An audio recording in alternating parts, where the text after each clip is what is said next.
নমস্কার, আমি doctor Parijat Deb Chowdhury, consultant interventional cardiologist at Manipal hospital, Mukundapur and Medithics clinic, Kolkata.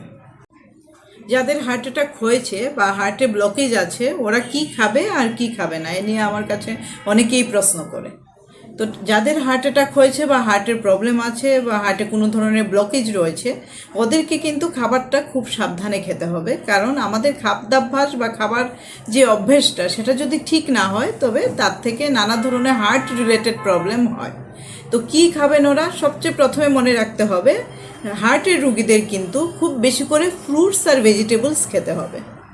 যাদের ডায়াবেটিস রয়েছে তারা মিষ্টি ফলগুলো খাবে না, কিন্তু যাদের ডায়াবেটিস নেই ওরা কিন্তু সব রকমের ফ্রুটস আর ভেজিটেবলস, গ্রিন ভেজিটেবলস যেগুলো, অবশ্যই ওদেরকে খেতে হবে।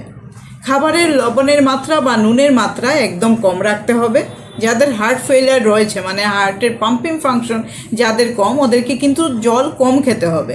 যাদের ইজেকশন ফ্র্যাকশন বা হার্টের পাম্পিং ফাংশন নর্মাল, ওরা পর্যাপ্ত পরিমাণে জল খেতে পারবে।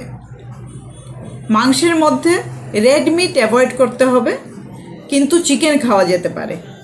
ডিম খেলে ডিমের সাদা অংশ খাবে, কুসুমটা বাদ দিয়ে। দুধ না খেয়ে টক দই খেলে ভালো। আর ঘি বা বাটার, এই ধরনের যেগুলো খুব ফ্যাটি ফুড, সেগুলো অ্যাভয়েড করাই বেটার। তেলের পরিমাণ যত কম রাখা যায় ততই ভালো। তার মানে যে ডায়েটটা হবে সেটা হবে কার্বোহাইড্রেট কম, ফ্যাট কম, কিন্তু প্রোটিন বেশি। তার সাথে salt restricted diet are lots and lots of green vegetable and fruits. এই ডায়েট যদি রেগুলারভাবে ফলো করা যায়, তবে যাদের হার্টে ব্লক থাকে ওদের অনেক সময়ই দেখা যায় ব্লকের মাত্রা কম হয় বা কমে যায়। আর যাদের অলরেডি হার্টের এনজিওপ্লাস্টি হয়েছে, ওদের যদি স্ট্যান্ড সবসময় ঠিক রাখতে হয়, অবশ্যই এই হেলদি ডায়েট কিন্তু ফলো করতে হবে।